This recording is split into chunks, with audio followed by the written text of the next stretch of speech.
10대의 마음에는 여기부터 시작해 볼게요.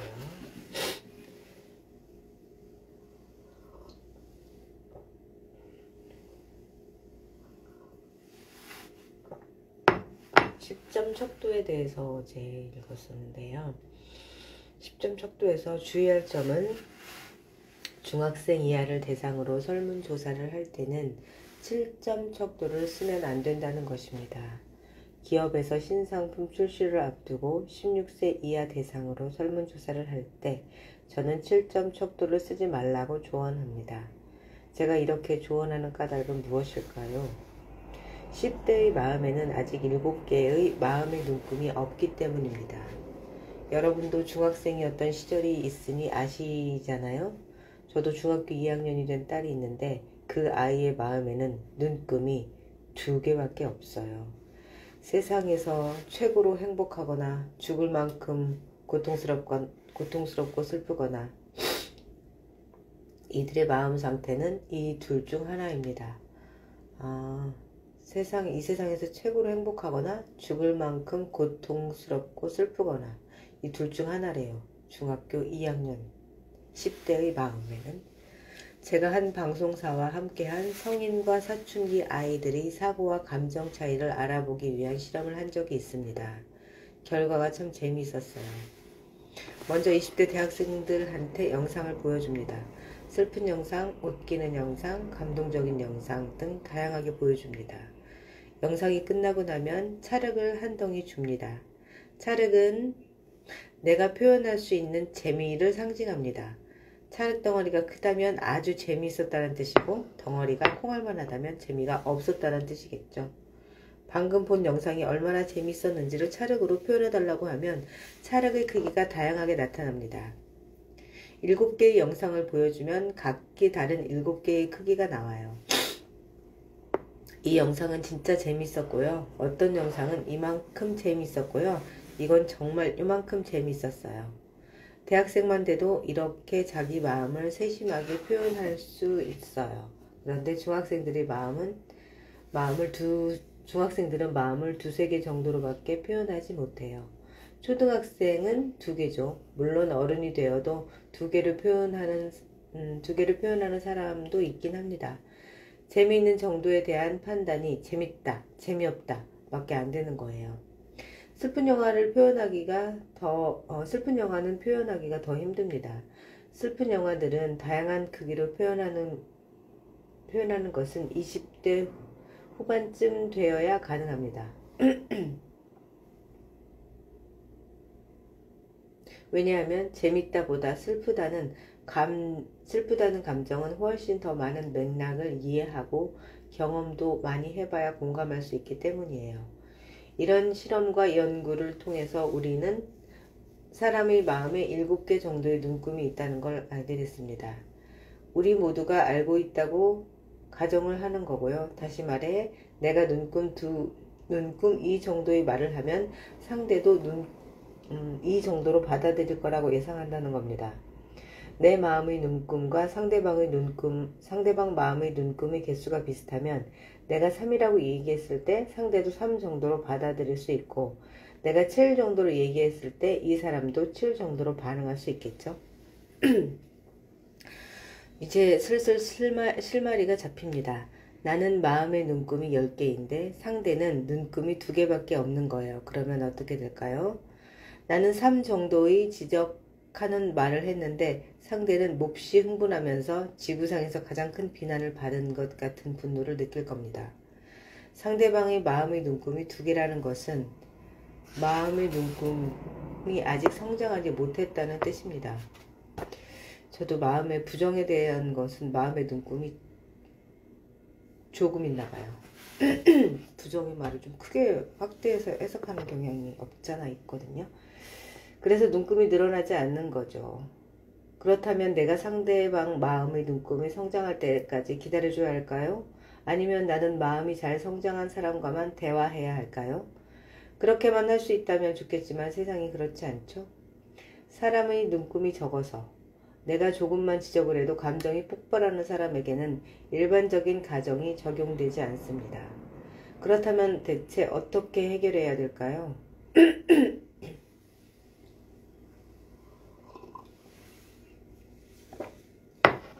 마음의 눈금이 적은 사람들을 잘 관찰해보면 의외로 특정 영역에서는 마음의 눈금이 촘촘합니다. 그들도 대화할 때마다 매번 폭발하지는 않거든요. 그래서 그들도 스스로는 내가 가끔은 예민하게 굴 때가 있긴 하지만 대체로 원만하게 행동하는 사람이야 라고 생각할 거예요. 어떤 영역에서는 눈금이 2개밖에 없지만 어떤 영역은 눈금이 10개라는 거죠. 누구와도 적당히 잘 지내고 싶다면, 감정적인 사람과도 적당히 대화하면서 무난하게 지내고 싶다면 상대방의 촘촘한 눈금 영역이 어디인지 조사해야 합니다.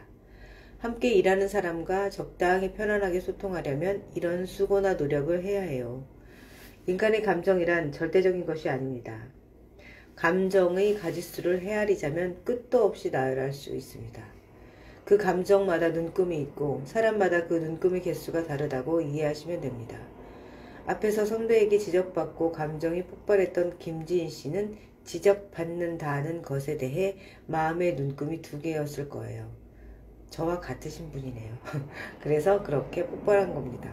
그러니 김지인 씨 마음에서 눈금이 촘촘한 감정이 무엇인지 찾고 그걸 활용해내야 내 감정을 전달해야 합니다. 나의 언어도 바뀌어야겠죠?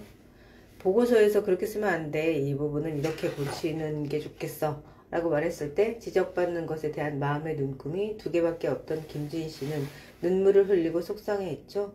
여기에서 가능성을 찾아볼 수 있습니다. 이 사람은 슬픈 감정에 대한 눈금은 꽤 촘촘할 수 있어요. 저도 그런 편인 것 같아요. 그럼 나의 말을 어떻게 바꿔야 할까요? 보고서를 이렇게 써서 내가 조금 속상하네. 이 보고서를 본 사람이 김지인 씨를 나쁘게 평가할까봐 슬프다. 어렵네요. 내가 너를 지적하고 공격하고 있는 게 아니라 너를 염려해서 슬픈 감정을 느끼고 있다는 걸 표현해 주어야 합니다. 이렇게 마음의 눈금을 활용해서 갈등을 해결해 볼 수 있습니다. 이 이야기를 좀 더 확장해 볼까요? 앞의 사례는 마음의 눈금이 2개밖에 없어서 감정적인 사람을 상대하는 요령에 대한 이야기였습니다. 마음의 눈금 이야기를 조금 더 안으로 나의 문제로 가져와 보면 이것은 우리 인생의 큰 숙제가 됩니다. 눈금을 촘촘하게 만드는 건 인생이 성숙해진다는 뜻입니다. 성숙해진다는 건 마음의 눈금의 숫자가 많아지는 것이라고 봐도 무방합니다. 예를 들면 어떤 사람이 나한테 다가와서 하는 행동이 좀 거슬릴 때도 왜 그런 행동을 하는지 이해하고 넘어갈 줄 알아야 한다는 거죠. 한 번은 우리 대학에 갓 입학한 1학년 학생이 면담 신청을 했습니다. 학생이 연구실에 들어오면서 인사를 하고 저와 마주 앉아서 이야기를 시작하려는데 다리를 꼬는 겁니다. 이 친구는 왜 다리를 꼬았을까요? 이 행동은 자기 습관이에요. 습관일 뿐입니다. 제가 심리학자로서 물었습니다. 학생, 어제 잠 안 잤구나? 어떻게 하셨어요? 잠을 안 잔 사람은 그 다음날 자기 습관 제어를 못합니다. 저는 심리학자이기 때문에 다리를 꼬는 행동이 성품이 나빠서가 아니라는 것을 알 수 있습니다. 방금 제가 의외로 치밀하다고 생각하셨죠? 전날 잠을 푹 못 자더라도 의지력을 발휘하여 집중하면 논리와 이성은 어느 정도 다스릴 수 있습니다. 그런데 의지력으로 통제가 안 되는 부분이 있습니다. 부족하거나 질이 낮은 수면은 전두엽 내의 다양한 영역들이 습관을 제어하지 못하게 합니다. 제가 대학교에서 수시 면접에 면접관으로 참여할 때 그런 광경을 자주 봅니다.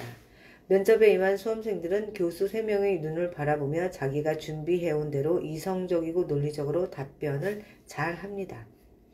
그 중에는 잠을 푹 자고 온 친구들도 있겠죠. 그런데 10명 중 3명이 면접장 의자에 앉자마자 다리를 꼽니다. 10명 중 3명이요. 이건 습관이에요. 이 학생은 면접 후에도 자기가 다리를 꼬았다는 걸 전혀 기억하지 못해요. 학생이 대답을 잘해도 다리를 꼬고 앉아있는 모습을 보면 면접관들은 기분이 나빠집니다. 우리 학교는 면접 보는 학생들 앞에 책상을 두는데 10명 중 2명은 책상 앞에 앉자마자 턱을 개고 자기가 면접을 진행해요. 이 학생도 질문에 대답을 잘하는데 면접관들은 왠지 기분이 좋지 않습니다. 그 중에 압권은 10명 중 1명은 불을 끄고 나간다는 거예요.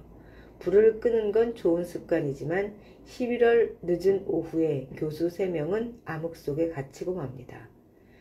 어쨌든 그 습관적인 행동을 저에게 보였을 때 저는 학생이 왜 그런 행동을 했는지 대충 알고 있습니다. 마음의 눈금이 많은 사람은 그 행동을 보고 아이고 이 녀석 봐라. 습관을 좀 고쳐야겠네. 어젯밤에 못 잤나 보네. 하고 넘어갑니다. 그런데 제가 마음의 눈금이 2개밖에 없다면 어떨까요? 예의가 없다면 버럭 화를 낼 겁니다. 마음의 눈금이 10개라면 원숙하고 학생 지도를 잘하는 교수가 되고 마음의 눈금이 2개라면 학생을 잘 지도하지 못하는 교수가 되는 겁니다. 결국 내 마음의 눈금이 많아지면 내가 더 좋은 사람, 성숙한 사람이 됩니다. 정직과 겸손 사이에서 균형을 잘 잡는 것이 마음의 눈금을 촘촘하게 만드는 데 도움이 되기도 합니다. 정직과 겸손은 모두 좋은 태도죠. 그런데 정직함의 눈금이 촘촘하지 않고 1개나 2개뿐이라면 곤란합니다. 정직함은 좋은 거지만 너무 개념 없이 정직하면 이렇게 됩니다. 김진씨, 나 오늘 어떤가? 촌스러워요. 제가 여기에 해당되는 것 같아요. 너무 개념이 없죠. 정직과는 정직이라기보다도 센스가 없는 거죠. 제가 센스가 없기로 주변에서 그렇게 말씀하시더라고요. 정말 센스 없다 소리는 정말 많이 듣고 살았어요. 이 말을 들은 부장님은 아무리 이 직원이 정직한 사람이라는 걸 잘 알고 있다 해도 기분 나쁠 겁니다. 그런데 겸손도 지나치면 역효과를 냅니다. 일을 아주 열심히 해서 프로젝트를 성공적으로 끝냈어요. 김진 과장 아주 잘했어. 그렇게 애쓰고 노력하더니 큰 성과를 거뒀네. 훌륭해. 그냥 평소처럼 했는데 운이 좋았을 뿐입니다. 지나치게 겸손한 건 곧 거짓말을 하는 겁니다. 아, 그렇군요. 속마음은 그렇지 않은데 다른 사람들 앞에서 그렇지 않은 척 하는 거잖아요. 정직하지 않은 거죠. 겸손도 어느 정도 들어가 있고 정직도 어느 정도 들어가 있어야 사회생활을 원만하게 할 수 있습니다. 그런데 그 적절한 지점을 찾는 게 몹시 어렵죠. 제가 그 균형을 못 맞춰서 사회생활을 잘 못하나 봐요.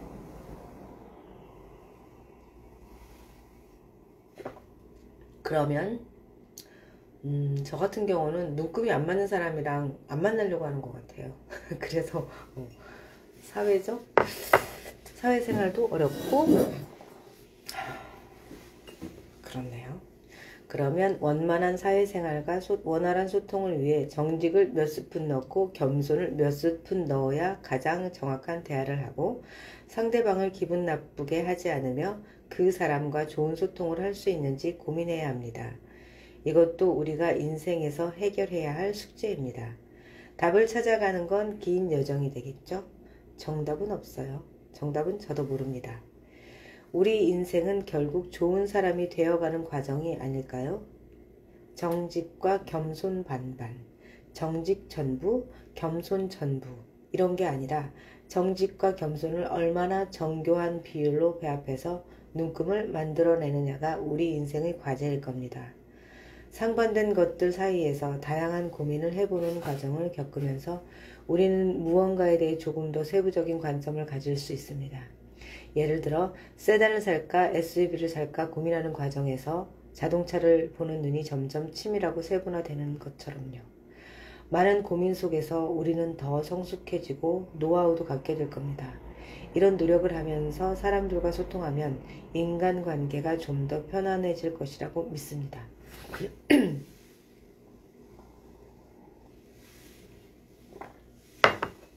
제가 적어놓고 싶은 문장은 정확한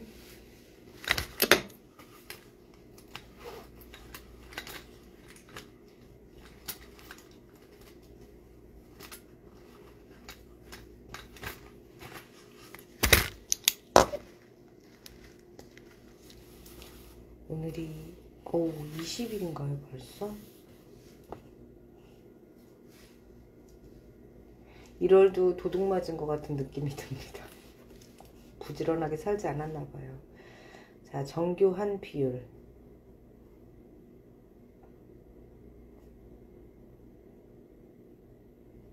비율로 배합. 물과 밀가루의 비율에 따라서 빵이 되기도 하고 저기 부침개가 되기도 하죠. 배합. 어떤 것을 정직과 겸손. 저의 인생 과제입니다.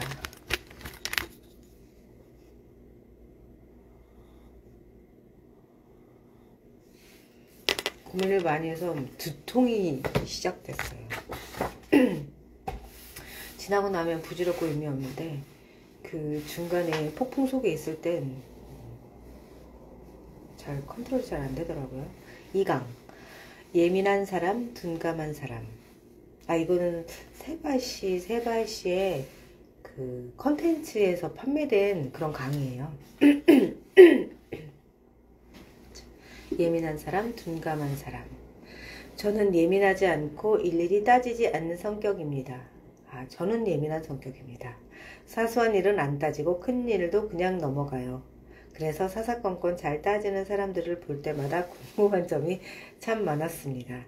제가 심리학자가 된 이유가 크게 2가지가 있습니다. 첫 번째는 제가 사람들에게 관심이 많았습니다. 정확히는 사람들을 관찰하는 걸 좋아했습니다. 미국 그랜드 캐니언에 가본 사람들은 장엄한 경관에 압도되어 감탄을 하죠. 저는 그 감탄하는 사람들을 보면서 왜 저렇게 감탄하는지 궁금해합니다. 해운대를 가도 설악산을 가도 한라산을 가도 저는 사람들을 봐요. 경치를 잘 안 봅니다. 이건 저도 그러합니다. 어떻게 저렇게 감탄하지? 그런데 왜 저 사람들은 감탄을 안 하지? 그리고 저 사람들은 왜 어떻게 여기 와서도 싸우지? 이처럼 사람들의 행동을 보면서 그렇게 행동하게 만든 마음이 어떻게 작동하는 건지 연구해보고 싶었습니다.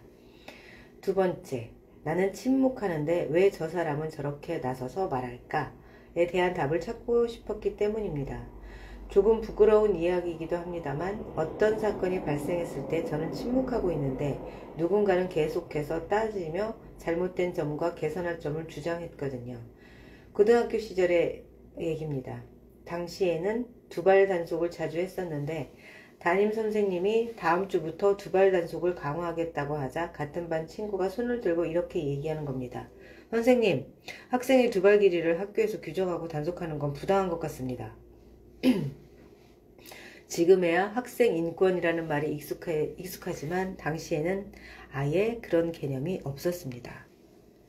교사와 학생의 관계는 굉장히 수직적이었고 학생은 교사의 말에 복종하는 게 당연하다고 생각하던 시절이었습니다.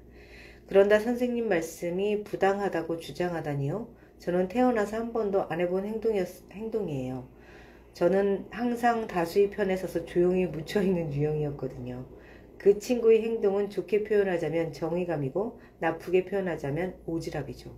그 친구를 보면서 쟤는 저렇게 자기 주장을 하는데 왜 나는 그렇게 하지 못했을까 하는 약간의 죄책감이 들었고 그것이 심리학을 공부하게 만들었습니다. 문제를 발견하면 그냥 넘어가지 못하는 사람이 있습니다. 사소한 일도 그냥 넘기지 못하고 꼭 따져야 직성이 풀립니다. 이른바 오지랖퍼여서 참견하거나 고쳐주지 않으면 견디지 못하죠. 그렇기 때문에 삶을 더 피곤하게 사는 사람들이죠. 이 고민은 누군가에게는 걱정거리이지만 저에게는 오히려 부채의식이었어요. 저에게는 그런 측면이 없기 때문이에요. 식당에서 주문한 음식이 나왔는데 모기가 빠져 있다고 합시다. 이때 여러분은 어떻게 대처하시나요? 매사에 잘 따지는 친구는 절대 그냥 넘어가지 않습니다. 사장님을 부르고 항의를 하고 어떻게 보상할 건지 따지죠. 저는 모기를 일부러 빠뜨렸겠냐? 모기도 뜨거운 국물에 빠져서 불쌍하다. 그냥 건지고 먹자 라고 하는 사람입니다. 저도 약간 그런 편이에요. 건지고 먹습니다. 근데 8일도 얘기가 다른 것 같아요. 모기 정도라면 그쵸. 어쩌겠어요. 그냥 그런 생각이 더 큰 것 같아요. 제가 자영업을 하다 보니까 내가 의도치 않은 그런 것들이 있잖아요. 저도 여름에 이제 스무디를 갈아서 손님한테 딱 이렇게 앞에 드리려고 갔는데 그때 와서 그 초파리 같은 게 딱 와서 앉는 거예요. 그런 상황인 거잖아요. 그 서로 입장 차이라는 생각이 들어서 어느 순간 그냥 그게 넘어가게 되는 것 같아요. 얘기는 하죠. 왜 면에서 왜 철수세미 조각이나 이런 거 나왔을 때 그냥 눈에 띄면 그냥 저희 아이들한테도 그래요. 이렇게 건지고 그냥 먹고 나갈 때 얘기는 해요. 사장님께 철수세미 나왔어요. 이렇게. 왜냐면 조심해야 되는 부분인 것 같아요. 외식업은 조심한다고 해도 여러 사람이 일하다 보니까 그렇게 작은 실수들이 나오기도 하고 그렇더라고요. 이 모습을 보면 사람들이 보통 뭐라고 하나요? 사람들은 저보고 성격이 좋다고 하고 따지는 친구에게는 예민하고 까칠하다고 합니다. 하지만 그거 아세요? 세상에 저 같은 사람만 있으면 세상은 절대 바뀌지 않습니다. 매사에 잘 따지는 친구가 세상을 바꾸는 거예요. 고등학교 때 우리 반 친구가 선생님에게 그렇게 항변했기 때문에 많은 사람이 학생의 자유와 권리를 보장해야 한다는 개념에 공감하게 된 것입니다. 과연 그 친구와 저 사이에 어떤 차이가 있는 걸까요? 바로 예민함입니다. 예민한 사람과 예민하지 않은 사람의 중요한 특징이 있습니다. 굉장히 중요한 장점이자 단점을 서로 가지고 있죠. 예민하지 않은 둥글둥글한 성격의 사람들이 인류 역사상 어떤 역할을 담당했는지 아세요? 계속해서 사회가 이동하도록 도왔습니다. 변화를 만들어내고 움직이는 거죠. 자, 이제 다음으로 넘어가자. 다음 단계에서 이야기해보자 하면서 앞으로 나아가는 일을 했습니다. 그런데 예민한 사람들은 앉아서 더 깊이 진실을 파내고 싶어해요. 진실에 관심이 많기 때문이죠. 미국의 심리학자 토리 히킨스 교수를 비롯한 컬럼비아 대학 연구진은 흥미로운 연구를 통해 인간이 갈등에 맞닥뜨리면 두 가지 동기 중 하나를 중심으로 갈등을 해결하려 한다는 것을 밝혀냈습니다. 첫 번째는 변화적 이동에 기초한 동기였습니다.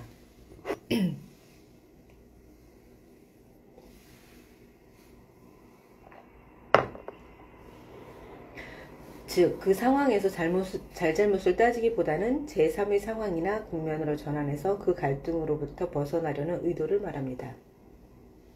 둘째는 조사적 평가를 중심으로 한 동기입니다.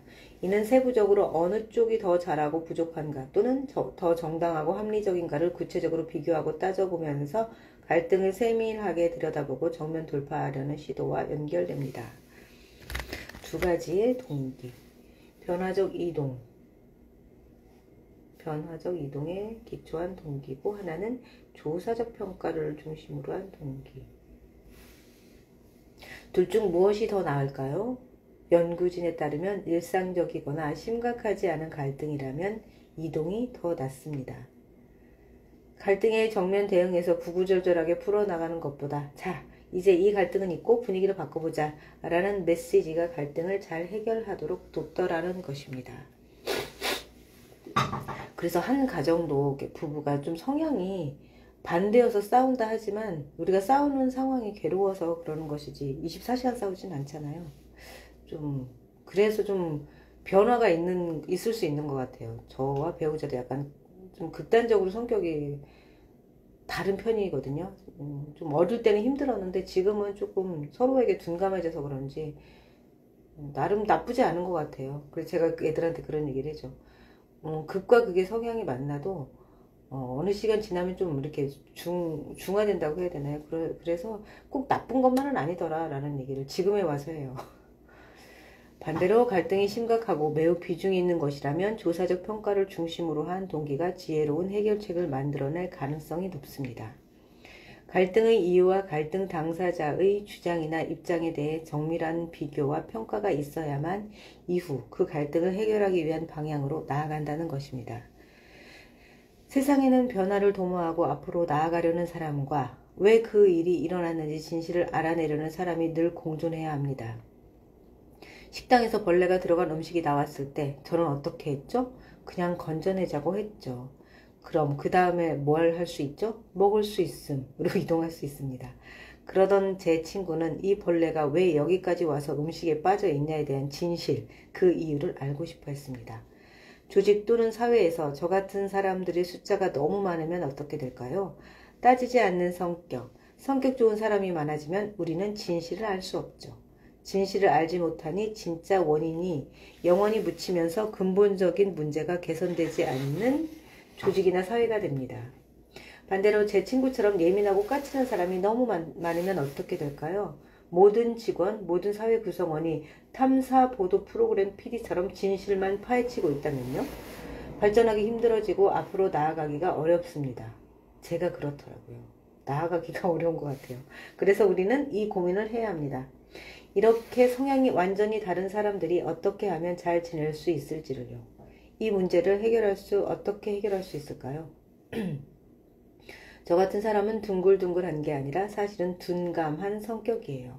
저는 오로지 사람을 관찰할 때만 예민하지 음식에는 조금도 예민하지 않아요. 그래서 저한테 맛집 추천해달라는 친구는 한 명도 없어요. 제가 맛없다고 하면 그건 상한 음식이거든요. 음식 맛에 대한 변별력도 없고 예민하지 않은 거죠. 저도 예민하지 않은 부분이 있어요. 정말 둔감한 부분. 옷 스타일에 대한 건 완전히 둔감한 것 같아요. 관심도 없고 일에 대해서도 예민하지 않습니다. 학생들 논문을 봐줄 때에도 오탈자는 별로 문제 삼지 않습니다. 부끄럽지만 제 석사학위 논문에도 오탈자가 있었어요. 주제는 잘 전달했으니까 됐지 하고 넘어가는 저는 꼼꼼하지 않고 예민하지 않은 성격이죠. 꼼꼼함을 요구하는 일을 하면 큰일 납니다.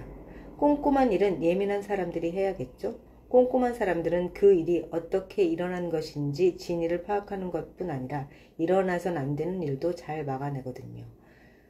그러게 오탈자가 여기도 있어요, 교수님. 저도 하나 찝어냈거든요. 앞쪽에 하나 있더라고요. 제 강연을 들은 분들은 접근 동기와 회피 동기에 대해 잘 아실 겁니다. 접근 동기란 좋은 것을 추구하고 싶은 욕구, 내가 하고 싶은, 보고 싶고 이루고 싶은 것을 누리려는 욕구를 말하고, 회피 동기란 싫어하는 것을 피하려는 욕구, 내가 싫어하는 것은 안 보고 안 겪고 싶은 욕구. 저는 회피 동기가 강한 사람인 것 같아요. 정말 하기 싫은 건 정말 안 하고 싶은 욕구가 더 커요. 접근 동기보다 하고 싶은 걸 뭔가 누리고 싶은 그런 욕구보다도 싫은 거를 안 보고 싶은 욕구가 더 큰 것 같아요. 그래서 사회성이 떨어지는 걸 수도 있다는 생각이 들어요. 저는 전형적으로 접근 동기가 강한 사람이에요. 예민한 사람들은 나오네요. 예민한 사람들은 대부분 회피 동기가 강합니다. 예민하군요, 제가. 그럼 이 두 다른 성격의 사람들이 서로 잘 지내려면 어떻게 해야 하는지 구체적으로 알아봅시다. 저는 학생들 논문을 봐줄 때 가설이 틀렸거나 논문 가치가 떨어지는 경우는 가혹하고 냉철하게 지도합니다. 자기 논문의 가치를 말로는 설명하지 못하면 절대로 졸업시키지 않습니다. 하지만 오탈자는 조금도 못 봐요. 오탈자와 문법을 체크하는 일도 중요한 일이에요. 논문에 오탈자가 많으면 얼마나 민망합니까? 그래서 저에게는 까탈스러운 교수가 파트너로 있어야 해요. 까탈스러운 교수는 이 논문과 연구에서 일어나면 안 되는 일을 확실히 막아내는 굉장히 중요한 역할을 합니다. 저는 있으면 좋은 것을 확실히 구현해내고요. 맞아요. 한 팀은 서로 성향이 이렇게 달라야 되는 것 같아요. 까탈스러움을 잘 이렇게 포용할 수 있는 사람이 파트너가 되면 좋은 것 같아요. 그러니까 까탈스럽군데 포용적이지만 약간 조금 까탈스러움이 있다 그러면 관계가 좀 삐그덕거리긴 하죠. 까탈스러운 사람은 제가 봤을 때 저도 제 성격이 정말 마음에 들진 않아요. 둥글둥글 했으면 좋겠는데. 전자제품을 생산하는 과정을 한번 상상해보죠. 저 같은 사람들끼리 뭉치면 추진력 있게 일을 착착 진행해 나갔겠지만 그 제품은 뭔가 큰 하자가 생길 거예요. 한편 까탈스럽고 사사건건 잘 따지는 사람들끼리 만들면 제품이 완벽할 수 있으나 언제 끝날지 모릅니다. 출시가 한없이 연기될 수 있어요. 맞아요. 한없이 연기돼서 저도 어제 저희 딸이랑 통화했는데 슬럼프가 왔다고 하길래 제가 그랬어요. 걔도 까탈스러운 성격이거든요. 마감 시한을 정하고 일을 해라. 저희 가게 포스터를 만드는 걸 의뢰를 했어요. 이제 졸업반이기도 하니까. 그랬는데 벌써 나왔어야 되는데 안 오는 거예요. 근데 성격이 까탈스러우니까 재촉 전화를 안 했는데 어제 전화가 왔더라고요. 힘들다. 그래서 계속 까탈스러워서 수정을 계속 보겠죠. 제가 생각했을 때는 제가 아는 딸은 이제 그런 거예요. 그래서 적당히 하고 넘겨라. 그리고 마감 시한을 정하고 몇 월 며칠까지만 손을 보겠다라는 그런 게 있어야지 끝이 없을 것이다 라는 얘기를 했더니 공감하더라고요. 그래서 이 두 부류가 잘 조화를 이루어야 완벽한 제품을 원하는 시기에 출시할 수 있습니다.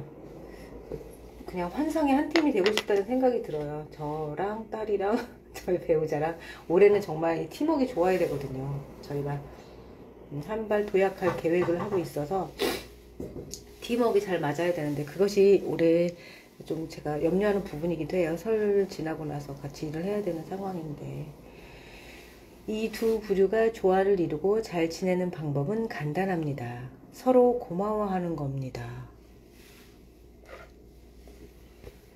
서로 고마워하는 겁니다. 저는 꼼꼼하고 카탈스럽고 실수라고는 하지 않는 저희 파트너 교수에게 늘 교수님 도와주셔서 고맙습니다 라고 말합니다. 고맙다고 하면 마음이 좀 누그러지죠. 그러면 교수님은 저에게 저의 부족함을 메워주셔서 고맙습니다고 합니다. 이런 태도가 서로 잘 지내는 유일한 방법이에요. 감사의 힘은 실로 큽니다. 어려운 여건이나 환경 속에서도 자신에게 여전히 허락되고 있는 것에 고마워하는 행동은 현재 나를 괴롭히고 있는 심리적 고통의 양을 감소시키기 때문이죠. 제가 현실에 감사하지 않아서 이렇게 머리가 아픈가 봐요. 다시 오늘 감사할 것을 찾아야 되겠네요. 심리적 고통의 양이 증가돼서 머리가 아픈 것 같거든요. 그래서 심리학자들은 감사를 가장 강력한 자기 보호 기능이자 적극적인 회복 탄력성이라고 생각합니다.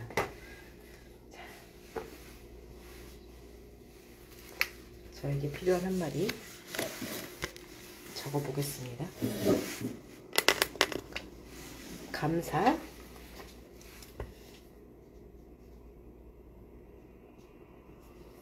감사란 가장 강력한 자기 보호 기능 더하기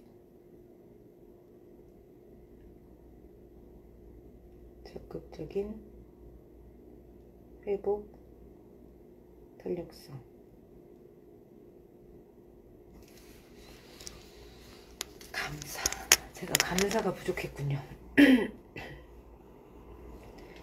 감사. 부족시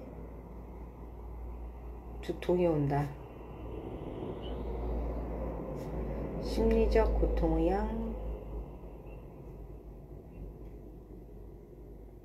양이 증가. 감사가 부족할 때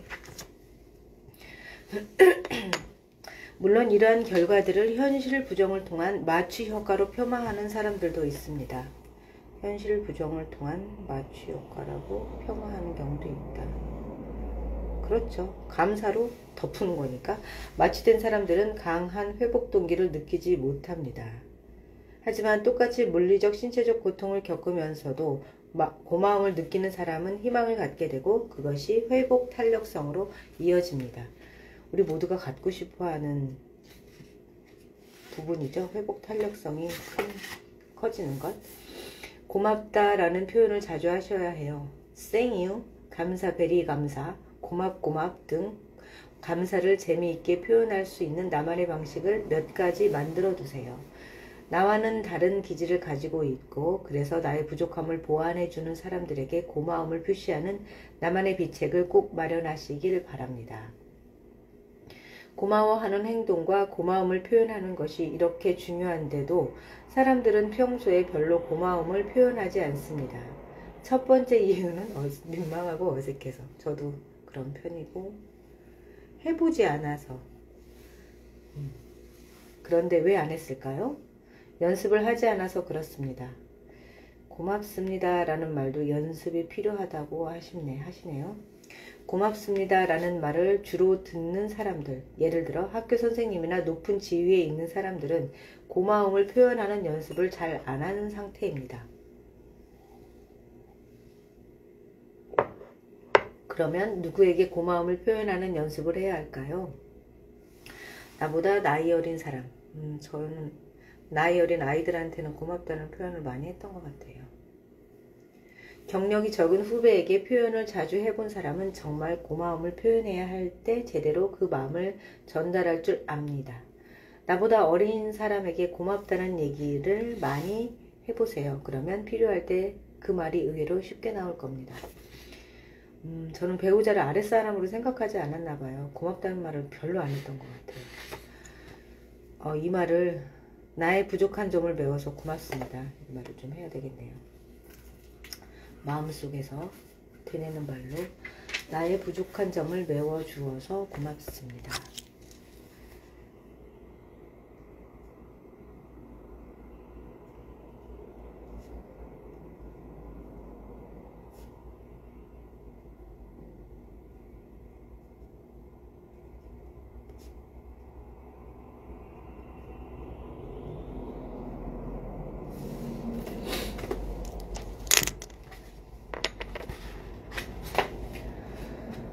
고마움을 표현하지 않는 두 번째 이유는 고마워할 이유를 잘 안 만들기 때문입니다.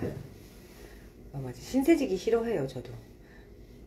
내가 누군가에게 고마워할 일이 있다는 걸 빚진 일이라고 생각하는 일이 있다고 생각하는 거죠. 맞아요.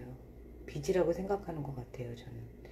우리나라에서 도와달라는 말은 우리는 한 팀이다 라는 뜻을 갖고 있습니다. 예민한 사람과 예민하지 않은 사람이 서로 도와달라는 말과 고맙다는 말을 쉽게 할 수 있어야 합니다. 부부싸움 할 때도 사과보다는 도와달라는 말이 화해하는 데 더 효과적입니다. 사네 안 사네 하며 2시간 동안 싸우다 지쳐서 용기를 쥐어짜내서 미안해 라고 하면 싸움이 끝날까요? 아니에요. 다시 새로운 라운드가 시작됩니다. 미안해. 뭐가 미안한데? 다 미안해.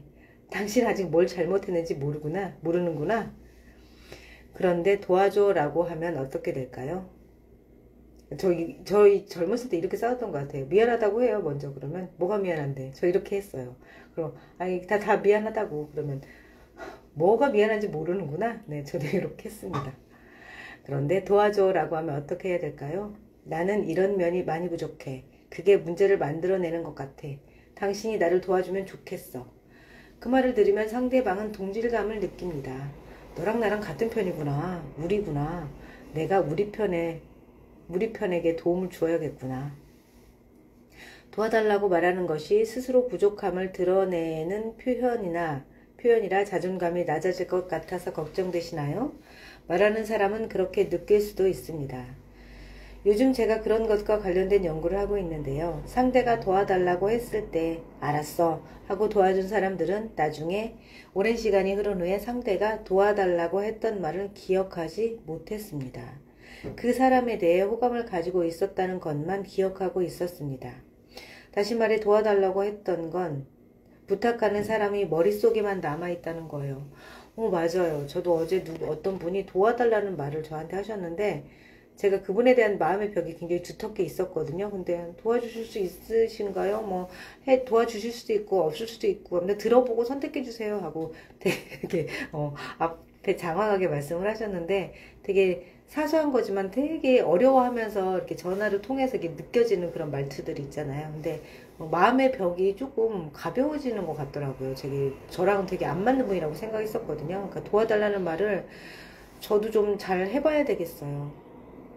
빚이라고 생각해서 못했던 것 같아요. 제가 그렇다고 자존감이나 이런 거 완벽함을 추구하거나 그런 건 아닌데 민폐라고 생각했던 것 같아요. 부담이나 자존감을 저는 부담이었어요. 도와달라는 말이. 부담이나 자존감을 깎는 행위라는 것도 나 혼자만 인지하는 행동일 뿐이었던 거죠. 상대방의 머릿속에서는 도와달라는 말은 휘발되어 가고 대신 당신과 나는 같은 팀이야. 공동체야. 그런 거보다 저는 이렇게 가깝게 생각하고 있었어요. 그러니까 도움을 청하는 사이가 먼 사이는 아니잖아요. 그렇게 느껴졌어요. 그래서 되게 먼 거리에 있는 사람이라고 느껴졌는데 그러니까 약간 친밀감이 느껴지더라고요. 공동체야, 우리야, 우리는 같은 팀이야 라는 말로 번역되어 입력되었다는 거예요. 절대로 부끄러워하거나 자존심 상해할 일이 아닙니다. 지금 용기를 좀 내셔도 됩니다. 고마움을 표현하는 연습은 도움을 청하는 연습이기도 합니다. 좋은 의미에서 상대방을 쥐락펴락하는 사람들은 도와달라는 말을 잘합니다. 꼭 연습하시길 바랍니다. 쥐락펴락까지는 하고 싶진 않지만 가까워지고 싶어요. 사람들하고 상대방을 쥐락펴락, 그리고 좀 가벼워 보이고 싶어요. 연습. 도와달라는 말을 잘합니다. 자, 도와달라. 제가 연습해야 될 말 목록을 쓰고 있습니다. 도와달라. 도와주세요.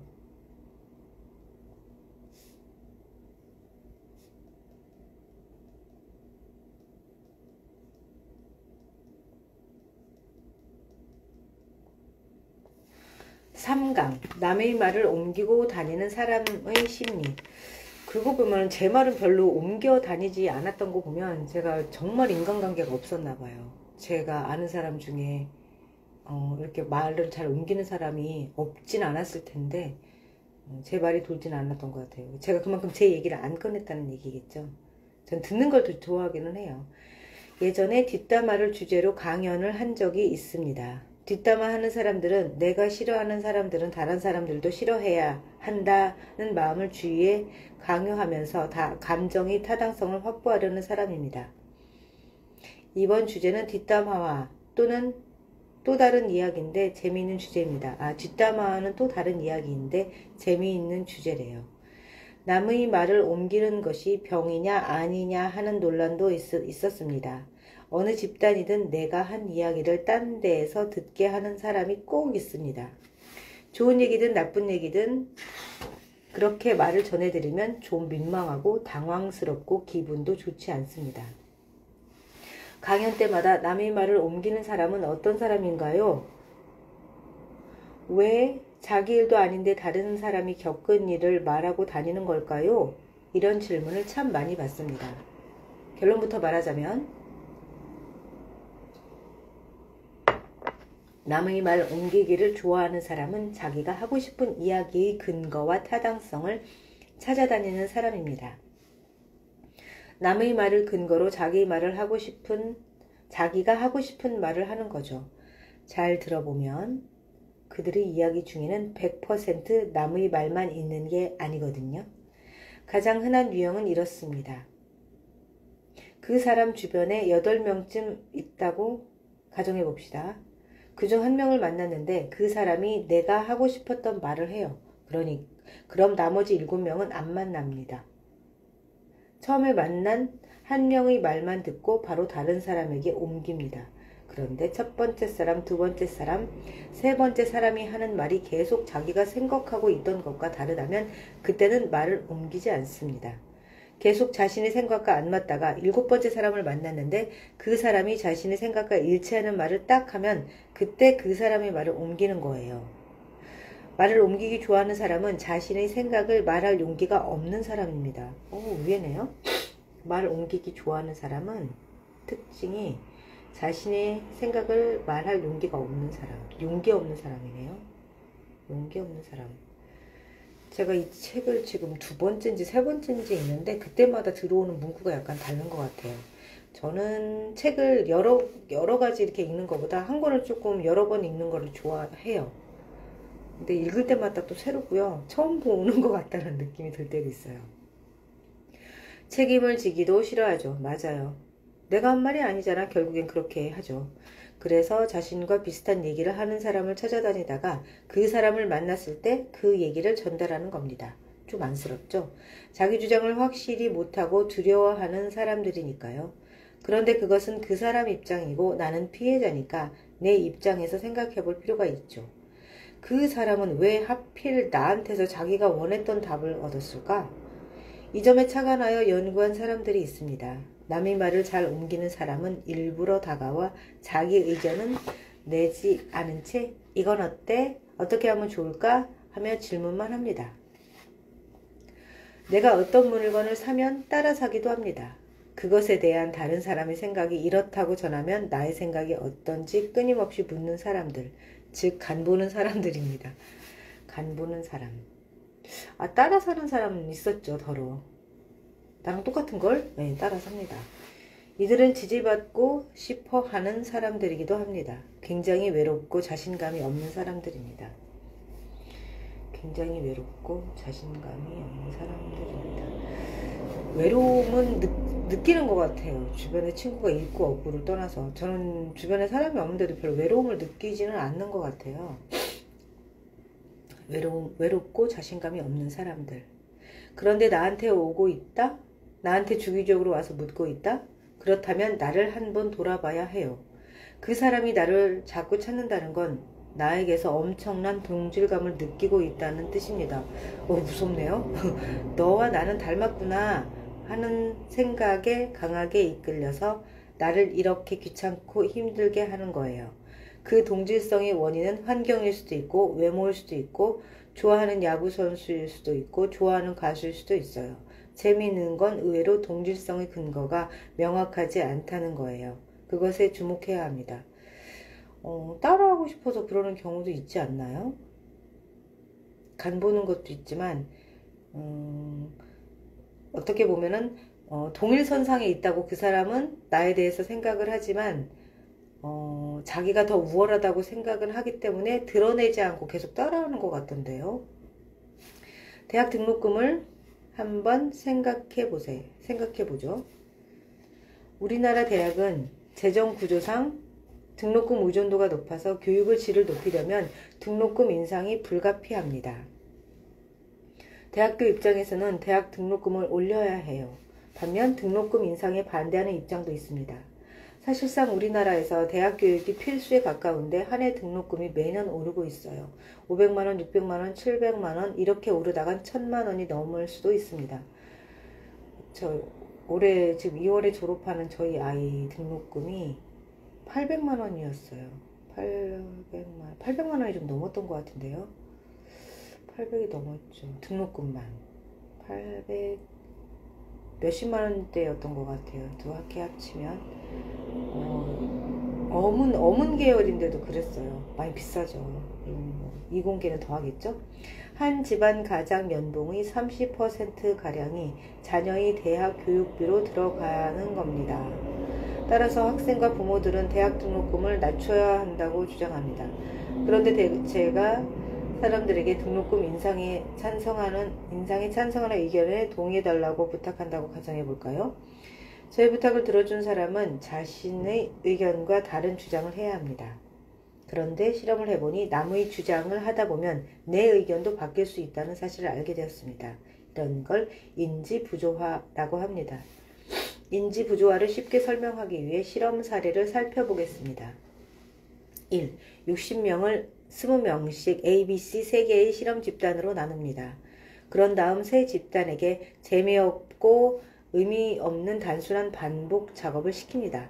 30분간 실뭉치 12개를 한 접시에 올렸다 내리는 작업을 수행시키고 그 다음 30분 동안에는 다이얼을 왼쪽 오른쪽으로 계속 반복해서 돌리게 합니다. 이렇게 1시간가량 지나면 실험 참가자는 지겨움을 느끼겠죠. 2. 이후 A, B 집단 참가자들에게 다음 실험을 진행할 직원이 사고가 생겨 못 왔다며 직원을 대신해 보수를 받고 다음 실험 참가자들에게 이 작업은 재미있다고 설명해 주지 않겠냐고 제안합니다. C 집단 대조군의 참가자들에게는 아무 제안도 하지 않습니다. 실험 참가자 중 일부는 이 제안을 수락하여 다음 실험 참가자들에게 자신들이 경험한 지겹고 단순한 반복적인 작업을 소개하며 재밌다고 거짓말을 합니다. 이후 A 집단에게는 1달러의 보수를, B 집단에게는 20달러의 보수를 줍니다. 5. 나중에 이상의 과정을 마친 실험 참가자들에게 1번에서 경험한 단순한 반복 작업이 정말로 재미있었는지 다시 묻습니다. 모든 실험이 끝나고 어느 정도 시간이 지난 후에 정말로 실험이 재밌었다고 물었을 때 20달러를 받은 사람은 사실 재미없었다고 고백하고 1달러를 받은 사람들은 재미있었다고 말했습니다. 1달러를 받은 사람은 처음에는 재미없다고 했지만 생각이 바뀐 거예요. 왜 그럴까요? 이 실험은 미국의 심리학자 리언 페스팅어가 진행한 인지부조화 실험입니다. 1950년대 이 실험을 했으니 당시 보수로 지급했던 20달러는 현재 가치로는 40만원 정도에 해당됩니다. 적지 않죠? 20달러를 받고 거짓말을 한 사람에게 왜 거짓말을 했냐고 따져 물으면 이렇게 답할 겁니다. 당신도 20달러를 받으면 거짓말 할 수 있지 않겠어요? 20달러면 큰돈이고 당신은 어차피 실험할 거였으니 상관없잖아요. 얼마든지 20달러가 낸 변명이 됩니다. 큰돈을 받았으니까요. 하지만 1달러는 적은 돈이고 사람들은 1달러에 넘어가서 거짓말을 한 사람이 되고 싶어 하진 않습니다. 1달러가 간절했던 사람처럼 보이면 구차해지니까요. 1달러가 간절했던 사람처럼 보이면 구차해지고 20달러는 40만원 정도는 간절해서 거짓말을 할 수 있다. 1달러를 받았다는 사실은 바꿀 수가 없으니 내 주장, 내 태도를 바꿔버리는 겁니다. 이것이 바로 인지부조화 이론입니다. 어렵죠. 이미 일어난 행동은 바꾸지 못하니 내 태도와 상관없는 일이 일어났을 때 내 태도를 바꿔버리는 겁니다. 재미있었다고 1달러를 받으면 얘기할 수 있는 게 인지부조화 이론. 그런데 정말 그게 재미있다고 내 뇌의 생각까지도 바꾼다는 거죠. 인지부조화가 끔찍한 사건과 연결되기도 합니다. 몇 년 전에 네덜란드에서 3,000유로를 받고 누군가를 살해하는 아마추어 청부살인자가 늘고 있다는 기사가 보도되었습니다. 3,000유로면 우리나라 돈으로 400만원 정도 됩니다. 대부분의 사람들은 100억을 준다 해도 사람을 죽이는 일은 못한다고 할 겁니다. 그런데 4억 원도 아니고 4천만 원도 아니고 400만 원이라는 적은 돈을 받고 그렇게 무서운 범행을 저질렀다니 뭔가 합리적이지 않죠. 그래서 태도를 바꿉니다. 적개심을 키우는 거죠. 그래야 범죄 행동에 명분이 생기거든요. 저놈은 진짜 비열하고 나쁜 놈이야. 죽어 마땅해. 그래야만 400만 원 받은 행동이 정당화되는 겁니다.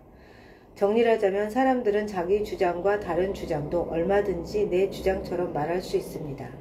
말이나 행동을 통해 생각을 바꾸는 것이죠. 이게 핵심인 것 같아요. 말이나 행동을 통해 생각을 바꾸는 것이죠.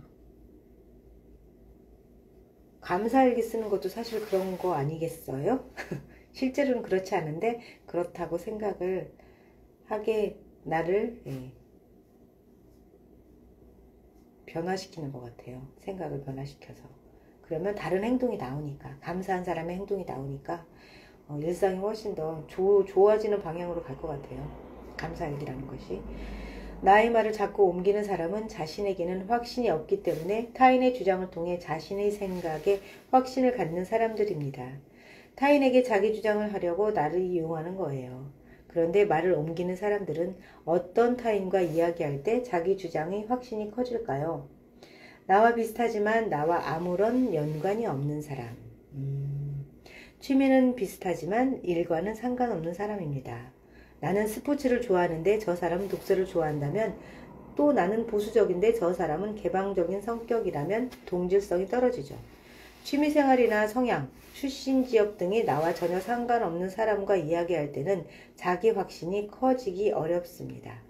그런데 취미생활이 비슷한 사람끼리 부동산 정책에 대해 같은 견해를 갖고 있다면 상대를 통해 자기 확신이 빠르고 강하게 형성됩니다. 같은 지역 출신인데 정치 성향이 같을 때도 그렇고요.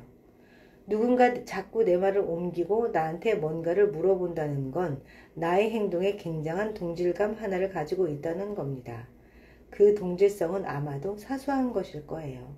순댓국을 좋아하는 사람들끼리 만났는데 정치적 견해까지 같다면 이후로 말이 아주 잘 통한다는 느낌을 갖는 시기죠. 같은 프로야구팀을 좋아해서 일루석에 나란히 앉아 응원하다가 아무 말이나 했는데 서로 같은 의견을 가지고 있다고 착각하기도 합니다. 남의 말을 옮기는 사람이 나에게 엉뚱한 동질감을 느끼고 그것과 전혀 무관한 이야기를 통해서 확신하게 된 거죠. 그렇다면 이제 내가 해야 할 행동은 무엇일까요? 그 사람이 내 말을 옮기는 게 상관없다면 그냥 놔둬도 되겠지만 그게 싫다면 행동을 하셔야 합니다. 뭘 해야 할까요? 내 말 옮기고 다니지 마세요 라고 직접 말하기는 부담스러울 거예요. 그때는 그저 그 사람과 내가 우리가 서로 다르다는 것을 인지하도록 만들어주시면 됩니다. 너는 순댓국을 좋아하는구나. 난 돼지고기는 못 먹어. 너는 늦게 자는 걸 좋아하는구나. 난 아침형 인간이라 일찍 자고 새벽에 일어나. 이렇게 서로 이질성이 있다는 걸 알려주고 상대방이 인지할 수 있게 해줘야 해요. 직접 이야기하기보다 넌지시 어떤 행동을 해서 변화시키는 게 좋습니다. 이런 걸 행동 경제학에서 넛지라고 하는 거죠. 넛지라고 하죠. 넛지를 잘 이용해서 타인을 통해 나를 증명하려고 하는 사람 문제를 해결할 수 있습니다. 넛지. 넌지시 어떤 행동을 해서 변화시키는 것을 넛지. 넌지시 넛지. 제4강 가면으로 똘똘 뭉친 사람에게 필요한 것.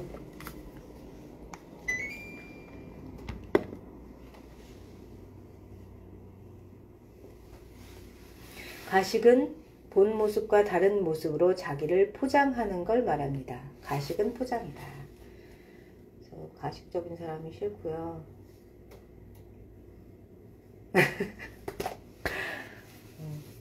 저는 무뚝뚝해요. 근데 제가 포장이 참 없었구나라는 생각이 들어서 다른 챌린지를 하면서 제가 너무 기뻤어요. 그 단어를 낯선 사람에게서부터 받은 거죠. 다시 나의 모습 그대로. 가식은 정말 저한테는 좀 필요한 숙제인 것 같아요. 너무 처음 본 사람이나 오래 본 사람이나 똑같이 그렇게 무뚝뚝함을 발견한다는 거에 정말 새삼 놀랐어요. 아니면 그분이 뭐라 그럴까, 지혜가 가득 차셔서 딱 한눈에 봐서 그렇게 이런 사람이구나 이렇게 파악을 하신 것일 수도 있고, 아무튼 포장은 가끔 필요한 것 같아요. 포장지가 너무 여러 겹이면 안 되겠지만 보일 듯 말 듯 하는 그런 포장지는 필요한 것 같다는 생각이 요즘 많이 들어요. 가식은 본 모습과 다른 모습으로 자기를 포장하는 걸 말합니다. 실제보다 저는 메이크업이라고 생각하거든요. 그래서 메이크업을 해야지 분장을 하면 안 된다라고 얘기를 하는데 아이들한테, 실제보다 더 착하게, 더 멋지게 보이려고 꾸미는 거죠. 가식적인 사람은 자신의 의도를 숨기고 타인에게 무언가 얻어내기 위해 친절을 베풀고 자기 편으로 만들기도 합니다. 그렇게 위선의 가면을 쓰고 자신의 세력을 만들고 목표를 성취해 나갑니다. 물론 귀여운 가식도 있어요. 제 아내나 어머니의 경우, 어머, 아내가 귀여우신가 봐요. 매우 화가 나고 짜증스러운 상황에 처해 있다가도 전화를 받을 때는 목소리가 솔톤으로 높아지고 상냥해집니다. 이건 상대방에게 잘 보이려고 착한 척 한다기보다 나를 잘 지키기 위한 가식이에요. 그런데 말과 행동이 무섭도록 싹 바뀌는 인간들이 있습니다. 자기 부서 직원들과 타 부서 직원들이 함께 미팅을 할 때는 협조적이고 자상했던 사람이 타 부서 사람들이 자리에서 빠져나간 후엔 태도가 180도 바뀌는 거죠. 상황에 따라 성격을 바꾸는 2중 인격자, 3중 인격자, 4중 인격자, 이런 사람들이 있죠. 사실 우리나라 사람들이 가식적인 성향이 강하긴 합니다. 맞아요. 우리가 나빠서가 아니라 우리는 어느 맥락과 어떤 상황에 있느냐에 따라 행동을 결정하려고 하는 성격이 있거든요. 성격이라는 게 뭔가요? 성격이란 다른 사람이 그 사람의 행동을 안정적으로 관찰하게 해주고 그 사람이 자기 자신을 안정적으로 드러내도록 해주는 기질 요인이에요. 안 바뀌어요. 성격이란 기질 요인이에요.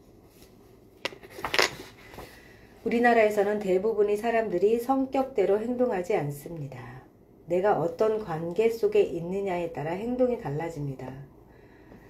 참 이래서 가식이 있는 거죠. 성격대로 행동하지 않고 어느 상황에 처해 있느냐, 그러니까 상급자랑 있느냐 아니면 동년배랑 있느냐, 그런 상황에 따라 맥락에 따라 행동이 달라지는 거죠. 내가 어떤 관계 속에 있느냐에 따라 행동이 달라집니다. 이제 환갑이 넘어 점잖을 만한 사람이 동문회에 갔는데 나이가 제일 어리면 갑자기 가장 젊은 사람 역할을 자처해서 합니다. 수저와 앞접시를 세팅하고 노래방에서는 탬버린을 경쾌하게 치면서 선배님 파이팅을 외치죠. 한편 이제 갓 대학을 졸업한 20대가 동문회에 갔는데 가장 나이가 많다면 언니가 요즘 힘이 없어. 반 50이니 벌써 술잔 들 기력도 없단다 얘들아 라고 하면서 갑자기 진시황의 자아를 발현합니다. 그러게요. 어제 저희 딸도 그러더라고요. 엄마 앞에서 이런 얘기하긴 그렇지만 요즘 우리는 그러거든. 반 50이라고 그렇게 얘기를 하더라고요.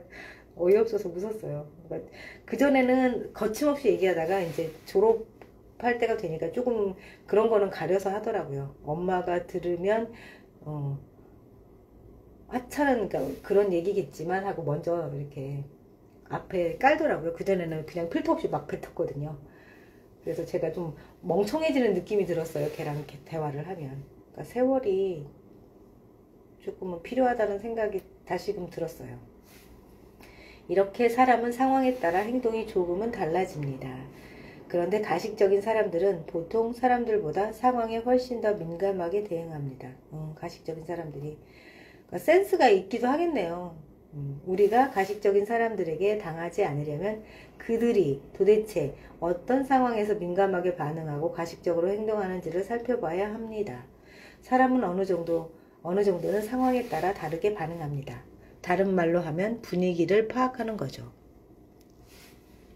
상황에 조금도 민감하지 않으면 분위기 파악 못하는 사람, 개념 없는 사람이 됩니다. 사회생활을 할 때는 분위기를 잘 파악하는 것도 큰 능력입니다. 저 부러워요. 저 분위기 파악 진짜 못하거든요. 학교 다닐 때 별명이 형광등이었어요. 깜빡 나중에 뒤늦게 탁 켜지잖아요. 요즘 형광등은 그렇지 않죠. 다 LED로 바뀌어서.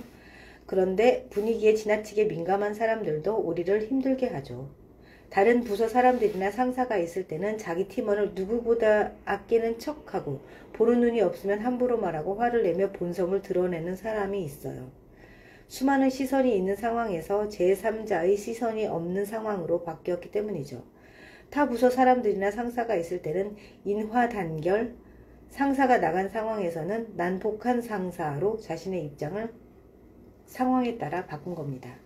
민감하게 반응한다는 것은 곧 불안하다는 뜻이기도 합니다. 불안한 사람은 민감하게 만듭니다. 저는 불안지수가 높은데 이렇게 민감하지는 않은 것 같아요.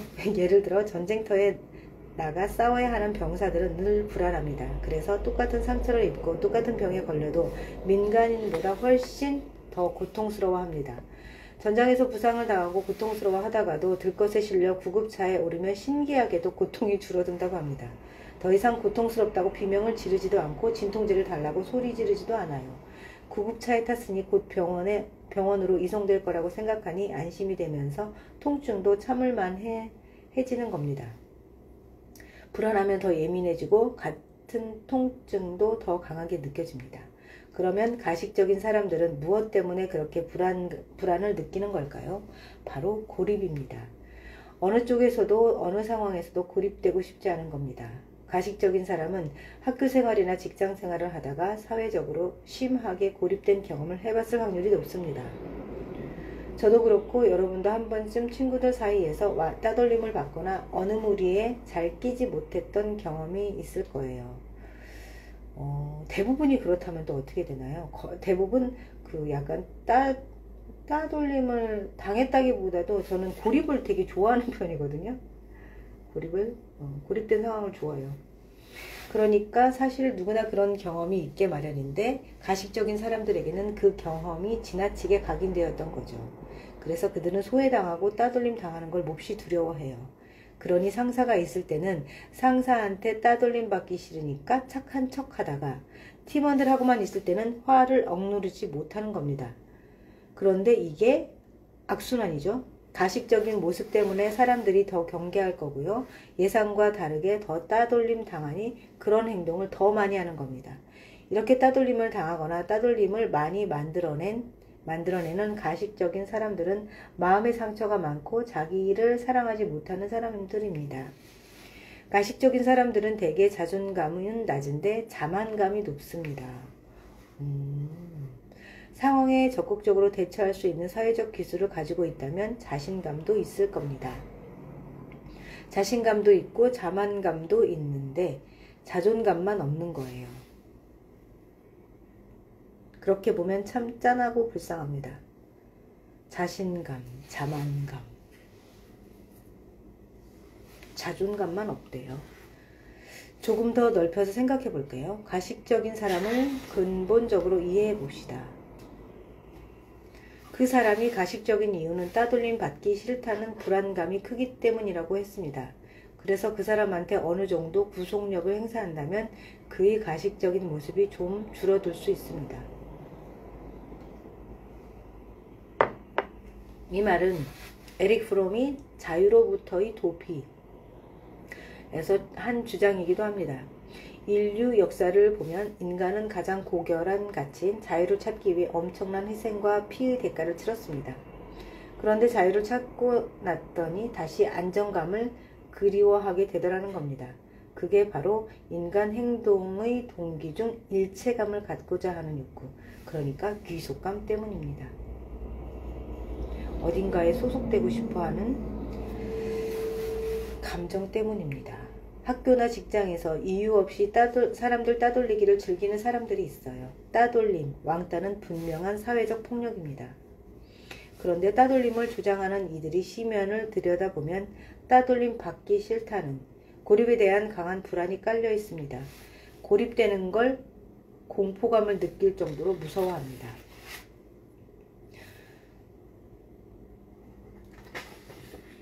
그런 게 싫어서 감정 없이 사과하는 경우도 있어요. 그런 사람도.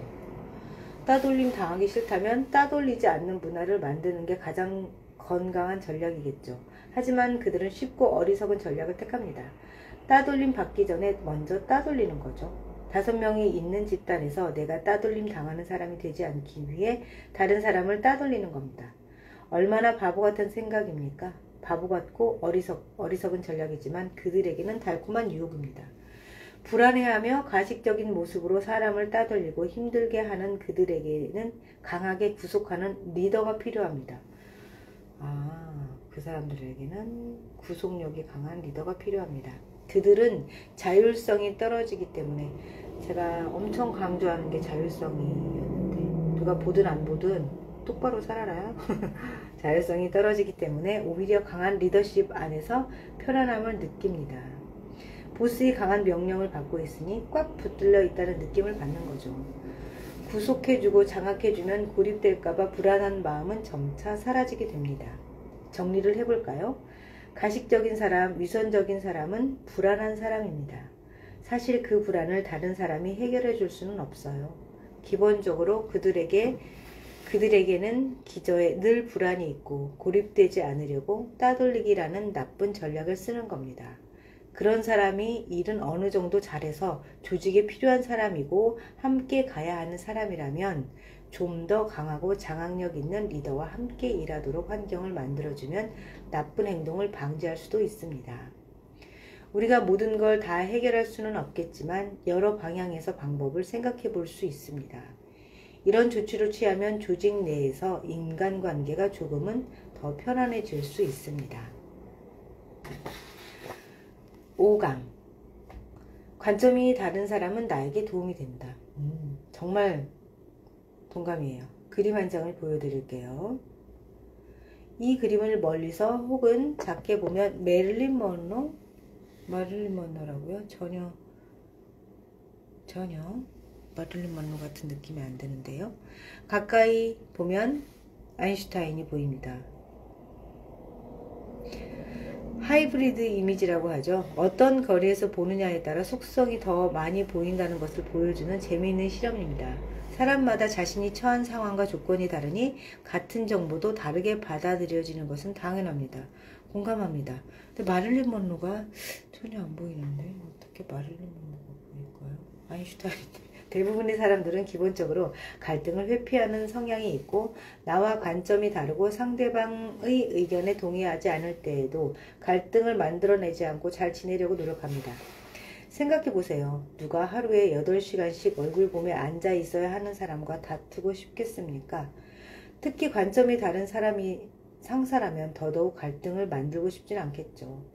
사람들이 관점이 얼마나 다른지, 그리고 그 다른 관점이 얼마나 서로에게 도움이 될 수 있는지를 보여드리겠습니다. 이 그림 가운데 원기둥을 닥스라고 부릅니다. 이 실험에 참가한 사람들은 나무 재질로 된 원기둥 모양의 물체, 닥스를 보여준 다음 파란색 플라스틱으로 된 원기둥과 나무로 된 사각기둥을 각각 보여주며 묻습니다. 둘 중 어느 것이 닥스인가요? 실험 결과 일본, 중국, 한국 등에 사는 동양인들은 재질이 같은 사각기둥을 닥스로 선택하는 경우가 많았습니다. 저는 아니요. 그 실험이구나. 원숭이와 바나나 실험이네요. 저 이 책 읽었는데 다시 새롭습니다. 같은 나무 재질로 되어 있잖아요. 소재가 같잖아요. 생김새보다는 본질이 같다고 할 수 있죠. 라는 게 동양인의 사고래요. 동양인들은 겉으로 드러나는 형태보다 그것을 이루고 있는 본질을 주목하고 나무라는 재료에서 공통점을 찾으려고 했습니다. 반면 미국, 독일, 영국 등에 사는 서양인들은 겉으로 보이는 생김새, 즉 모양이라는 원기둥을 닥스로 선택하는 경우가 많았습니다. 닥스처럼 둥근 모양이잖아요. 모양이 같으니까요. 색깔은 상관없어요. 원래 같은 건데 색깔만 다른 거예요. 저도 그런 관점이에요. 미국의 심리학자 리처드 니스벳은 생각의 지도라는 책에서 관점의 차이를 낳게 한 기원과 근원적인 이유를 설명하기도 했죠. 동양인과 서양인은 말 그대로 서로 다른 세상을 보고 있는데 동양인은 사물의 속성을 들여다보고 맥락에 초점을 맞추려고 하는 반면 이 맥락에 초점을 맞추니까 저같이 센스 없는 사람은 사회생활이 힘든 것 같아요. 맥락 파악을 잘해야 되거든요. 관계에 있어서. 서양인은 겉으로 드러나는 사물의 특징에 집중하고 분석하여 범주화합니다. 다시 말해 동양인은 순환적 관점으로 사고하는 반면 서양인은 직선적 관점으로 사고를 한다는 것입니다. 여러분은 dak스 실험에서 어떻게 답하셨나요? 그 선택을 할 때는 성격이나 IQ가 영향을 끼치지 않아요. 이런 차이가 발생한 이유는 관점 때문이에요. A를 선택한 사람과 B를 선택한 사람의 관점이 다른 거죠. 본질주의적인 관점이 강한 우리나라 사람들은 대부분 B를 골랐습니다. 본질주의란 어떤 존재에 반드시 그것을 규정하는 근본적이고 고유한 속성이 있다고 보는 관점을 말합니다. B를 고른 실험 참가자들은 같은 소재로 되어 있잖아요. 겉모양보다 본질이 같아야 같은 거죠? 라고 답했죠. 이처럼 재질이나 근본이 같다면 같은 무리에 속한다고 보는 겁니다. A를 선택한 사람들은 기능론적 관점을 가지고 있습니다. 모양이 같잖아요. 같은 원 모양 구멍에 끼워 넣을 수 있잖아요. 라고 말하며 A를 고른 이유를 설명하죠. 이를 기능론적 접근이라고도 합니다. 어떤 대상이 할 수 있는 역할이나 기능의 근거에 대상을 규정하는 관점입니다. 그러니까 본질을 보는 사람과 역할을 보는 사람이 다른 겁니다. 하나 더 볼까요? 원숭이, 판다, 바나나가 있습니다. 원숭이와 판다를 묻는 방법이 1번, 원숭이와 바나나를 묶는 방법이 2번입니다. 여러분은 어떻게 묻겠습니까? 제가 강의에서 이런 예를 보여드리면 청중들은 대부분 2번, 원숭이와 바나나를 묶는 것을 택합니다. 그런데 서양인들은 이런 결과를 보고 깜짝 놀랍니다. 원숭이와 판다는 동물이고 바나나는 식물인데 어떻게 동물과 식물을 묶느냐는 겁니다. 그런데 우리는 원숭이와 바나나를 보면 모종의 관계가 있다고 생각을 하게 되죠. 이거 바나나키 때문에 그런 거 아니에요? 바나나키 과자에 원숭이가 그려져 있잖아요. 그러니까 아이들도 그런 선입견을 갖게 되는 거죠. 원숭이 하면 바나나. 이런 선택이나 선입견들이 어떻게 보면 객관적인 평가를 좀 방해하는 것 같기도 해요. 분류와 검주할 때. 실제로 우리나라는 전 세계에서 관계주의적 성향이 가장 강한 문화를 가지고 있어요. 관계주의란 우리를 자아로 동일시하며 타인과의 관계 형성을 통해 자아를 형성하는 걸 말합니다. 집단주의와는 조금 다르죠. 집단주의란 나의 집단이 나의 자아를 결정하는 것을 말합니다. 일본 사람들이 전형적으로 집단주의 성향이 강합니다. 나는 소니에 다닙니다. 이 한마디로 자기소개가 끝납니다. 우리나라 사람들이 자아는 훨씬 복잡해요. 나를 둘러싸고 있는 관계 속에서 내가 어떻게 불리느냐가 곧 나예요. 그런데 나를 부르는 호칭이 수백 가지도 넘습니다. 나는 회사에서는 과장이고 누구한테는 삼촌이고 누구한테는 남편이고 누구한테는 형이고 누구한테는 선배이며 이런 호칭을 200개는 더 이야기할 수 있죠. 내 자아를 설명하는 말이 리스트가 길어요. 이것이 바로 관계주의입니다. 내 소속이 여러 가지다. 이것이 바로 관계주의이다. 집단주의는 한마디로 요약이 되는 거고요. 그 차이네요. 다양한 관점이 잠깐 하나 더 볼게요. 도끼, 망치, 톱, 나무가 있습니다. 이 중 한 개를 빼야 한다면 뭘 빼시겠습니까? 도끼, 망치, 톱, 나무. 어떤 걸 빼시겠어요? 다양한 관점이 가능하지만 두 가지만 보여드리겠습니다. 두 가지 중에 한번 골라볼까요? 망치를 뺀다. 나무를 뺀다. 전 나무를 빼겠습니다. 이번 나무를 빼는 걸 택한 사람들은 추상적이고 관념적인 관점으로 보신 겁니다. 1번 망치를 빼는 걸 선택한 사람은 시베리아의 벌목공 관점으로 보신 거예요. 벌목공에게 나무가 없으면 안 되죠. 망치는 없어도 돼요. 즉 실천적 관점으로 본 겁니다. 실행하는 사람들의 관점이에요. 나무를 뺀 사람들은 생각하는 역할, 망치를 뺀 사람들은 실행하는 역할을 하는 사람입니다. 나무를 뺐으면 실행을 하는 게 아니라 생각만 해도 제가 문제예요. 실행을 해야 되는데. 나무를 빼지 말고 망치를 빼는 관점으로 이동하도록 노력을 좀 해봐야 되겠어요. 위 세 가지 예시만 봐도 사람들의 관점이 얼마나 다른지, 사람들의 부류가 얼마나 다양한지 알 수 있습니다. 그런데 여기서 알고 있어야 할 관점이 있습니다. 우리가 매 상황마다 나와 다른 관점을 가지고 있는 사람들이 도움을 받고 있다는 사실입니다. 근본이 뭔지가 궁금한 사람들은 역할을 보지 않으니 역할을 생각하는 사람들이 도움을 받을 수밖에 없죠. 반대로 역할만 계속 생각하는 사람들은 그 사람이 어디서 온 줄 알아? 와 같은 정보를 들으면서 자기의 생각을 넓힐 수 있습니다. 관계주의적 성향이 강한 우리나라 사람들에게는 너무 엉뚱한 걸 관련 있는 것으로 생각하는 경향이 있어서 이것과 저것은 종류가 다르다며 그렇게 묶으면 안 된다고 지적해주는 사람이 필요합니다. 나와 다른 생각을 하고 다른 의견을 내는 사람이야말로 나에게 반드시 필요한 사람이에요. 내가 못 보는 것을 보거든요. 그래서 중요한 게 협업인 것 같아요. 보는 각도가 다른 사람과의 협업. 다른 사람과 같이 일하는 걸 힘들어하죠. 저희 배우자 같은 경우 그러거든요. 그러니까 저랑 일하는 거 힘들어하고 저희 딸과 일하는 거 힘들어해요.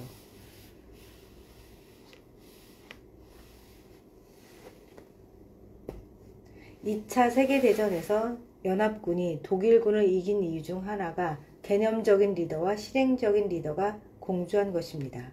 2차 세계대전에서 유명한 전쟁 영웅이 탄생하는데요. 바로 드와이트 아이젠하워와 조지 패튼입니다. 아이젠하워는 2차 세계대전 당시 횃불작전, 시칠리아 상륙작전, 노르망디 상륙작전에서 뛰어난 리더십을 발휘한 인물이었습니다. 그는 개념적이고 관념적으로 생각하는 유형이어서 전투를 준비하면서 늘 계획을 세워야 함을 강조했습니다. 그리고 그 넓은 유럽 대륙을 정리해서 한 장의 지도 위에 올려놓은 그림을 좋아했죠. 수많은 지형 지물을 한 장의 종이 위에 축소시켜 놓고 판단하는 매우 거시적인 시각을 가진 지휘관입니다. 조지 패튼은 당시 연합군 최초로 독일 본토에 진입한 장군입니다. 현장을 직접 지휘하고 미심쩍을 때도 거침없이 진격하는 리더십으로 유명했죠. 패튼 장군은 전형적인 실천주의적 지휘관이었습니다. 이 사람이 제일 싫어하는 게 지도입니다. 리더는 앞에 서야 한다. 뒤에서 미는 지휘관은 리더가 아니라 운전수다. 물속에 뛰어들지 않고 어떻게 수영을 할 수 있겠는가? 지도 위에서 어떻게 스케이트를 배울 수 있겠는가? 지도 위에서 뭘 옮긴다고 해서 바뀌는 것은 없다. 내가 실제로 앞으로 나아가야 뭐라도 이루지 않겠느냐고 주장하는 실천주의자입니다. 이 두 사람 모두 리더입니다. 아이젠하워와 패튼 사이에 갈등이 없었던 것은 아니지만 결국 서로 다르다는 것을 인정하고 보완했습니다. 자신의 장점을 상대방은 가지고 있지 않지만 상대방의 장점을 나도 가지고 있지 않다는 것을 인정한 것이죠. 서로를 적극적으로 이용하면서도 서로 돕는 관계를 만들어냅니다. 갈등하면서도 파국을 맞지 않았습니다. 이게 중요한 것 같아요. 갈등을 하면서 파국까지는 아니지만 그래서 제가 많이 뛰쳐나가는 성향인 것 같아요. 파국을 맞지 않도록 올해는 큰 이게 다짐입니다. 갈등하면서도 잘 버티기. 계획을 세우는 리더와 실행하는 리더가 아웅다웅 하는 것 같지만 협동을 잘해 전쟁을 승리로 이끌어낸 겁니다. 네, 협동을 통해 올해는 나아가 보겠습니다. 승리가 아니라 나아가기. 전쟁에서 지는 나라의 공통점이 있습니다. 바로 독재자가 있었다는 점입니다.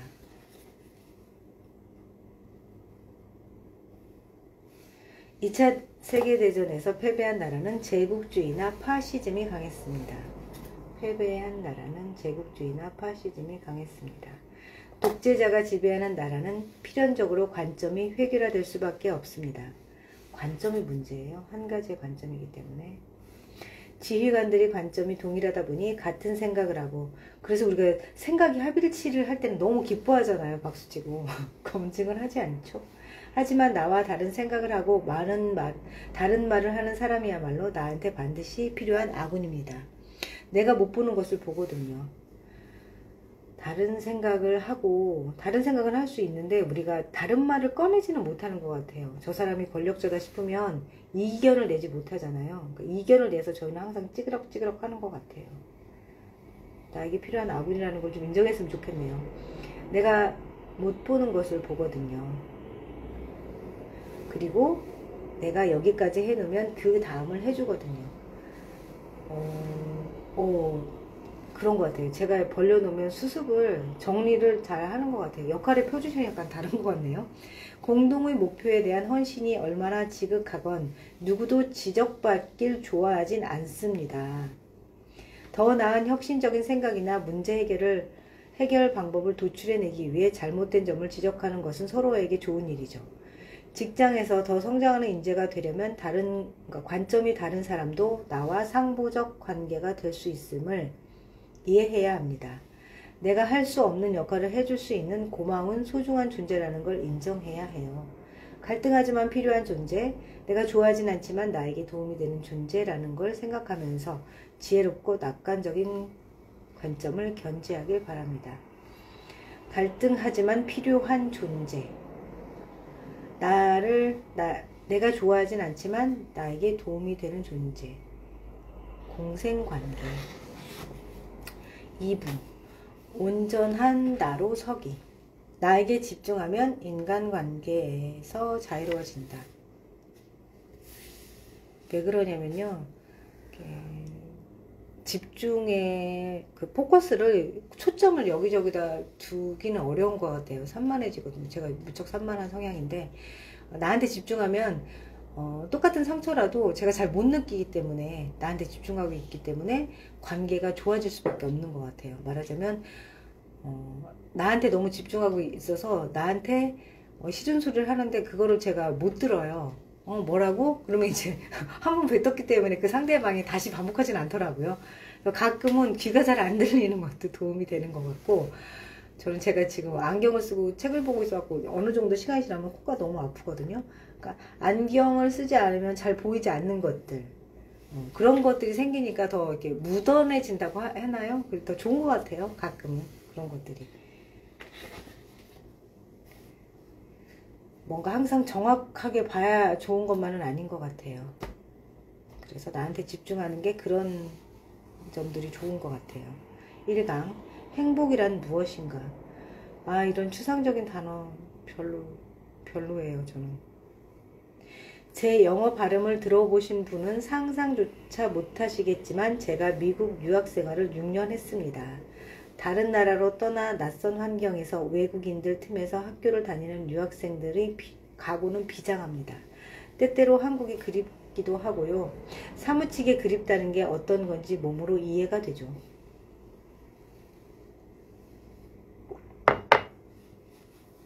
한국 드라마를 보다가 떡볶이 한 접시 먹는 장면만 나와도 눈물이 날 때가 있어요. 그래서 유학생들은 더욱 열심히 공부합니다. 왜 유학을 떠나는지 아세요? 사실 한국에서도 그렇게 공부하면 모두 공부를 잘할 수밖에 없어요. 그런데 다른 나라에 가면 갑자기 비장해지고 그렇게 열심히 하지 않으면 큰 죄를 짓는 것 같아서 공부를 더 열심히 하게 되거든요. 저도 한국에서 대학원 다닐 때는 좀 놀기도 했는데 유학 가니까 어차피 할 일도 없어서 죽어라고 공부만 했습니다. 토요일, 일요일에도 도서관에 나와서 공부하고 심지어는 크리스마스 이브에도 공부를 했어요. 우리나라 지도 교수님이면 당연히 이렇게 말씀하셨을 거예요. 열심히 하네, 대견해. 그런데 유학 시절 제 지도 교수님은 그런 저를 보면서 걱정이 됐는지 불러서 이렇게 말씀하시더라고요. 경일, 네가 미국 땅에서 이렇게 공부를 하면서 보내는 이 오늘 하루하루도 네 인생에서 마땅히 행복해질 권리가 있는 날들이야. 그 말을 듣는 순간 저는 멍해졌습니다. 공부하면서 보내는 이 오늘 하루하루도 마땅히 행복해질 권리가 있는 날들이야.